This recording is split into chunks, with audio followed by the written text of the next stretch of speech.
ఫీజుల బకాయిలు తక్షణమే చెల్లించాలని, పాత పద్ధతిలోనే ఫీజు రియంబర్స్మెంట్ పథకాన్ని అమలు చేయాలని డిమాండ్ చేస్తూ జాతీయ బీసీ సంక్షేమ సంఘం ఆధ్వర్యంలో లకిడికప్పుల్లోని హైదరాబాద్ జిల్లా కలెక్టరేట్ ముందు మహాధర్నా నిర్వహించారు. రాష్ట్ర వ్యాప్తంగా జిల్లా కలెక్టరేట్ల పిలుపు మేరకు నిర్వహించిన మహాధర్నాలో బీసీ సంక్షేమ సంఘం జాతీయ అధ్యక్షుడు, రాజ్యసభ సభ్యుడు ఆర్ కృష్ణయ్యతో పాటు పెద్ద ఎత్తున విద్యార్థులు తరలివచ్చారు. ఎన్నో పోరాటాల ఫలితంగా తెచ్చుకున్న ఫీజు రియంబర్స్మెంట్ పథకాన్ని నిర్వీర్యం చేయొద్దని, విద్యార్థుల భవిష్యత్తును కాపాడాలని కృష్ణయ్య రాష్ట్ర ప్రభుత్వాన్ని కోరారు. ముఖ్యమంత్రి తన పద్ధతిని మార్చుకొని విద్యార్థులపై అదనపు ఆర్థిక భారం మోపే విధానాలను ఉపసంహరించుకోవాలని డిమాండ్ చేశారు. గత 18 ఏళ్లుగా కొనసాగుతున్న పథకాన్ని తూట్లు పొడవద్దని సూచించారు.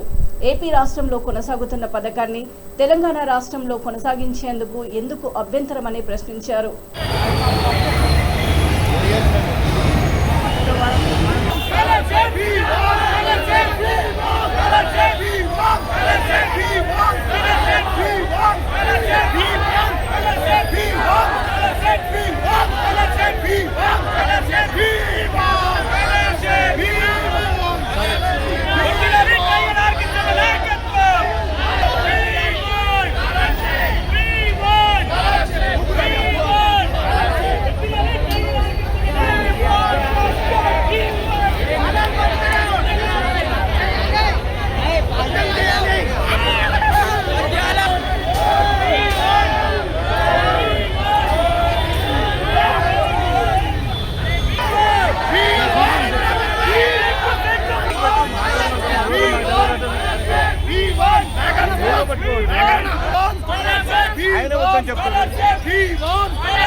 సిక్కు సిక్కు ప్రభుత్వం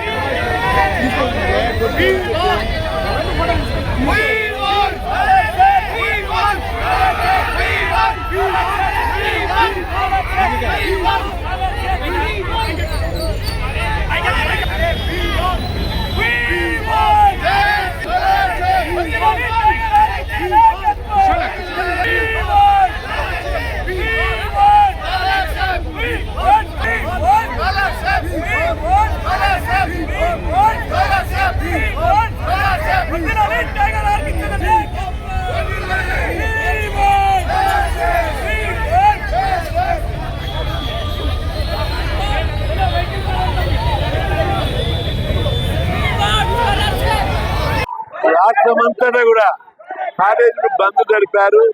జంట నగరాల్లో engineering, pharmacy, MBA, MC, degree, PG కాలేజీలు మొత్తం బంద్ జరిపారు. ఇక్కడ ఆ బంద్ లో భాగంగా నిరసన తెలిపి కలెక్టర్ విజ్ఞాపన పత్రం ఇవ్వడానికి ఇక్కడికి చిన్న ఎత్తున ముట్టడి చేయడం జరిగింది. రాష్ట్ర వ్యాప్తంగా వీరు ఎరగని రీతి లోపల దాదాపు వేలాది కాలేజీలు బహిష్కరించడం చరిత్రలో మొదటిసారి.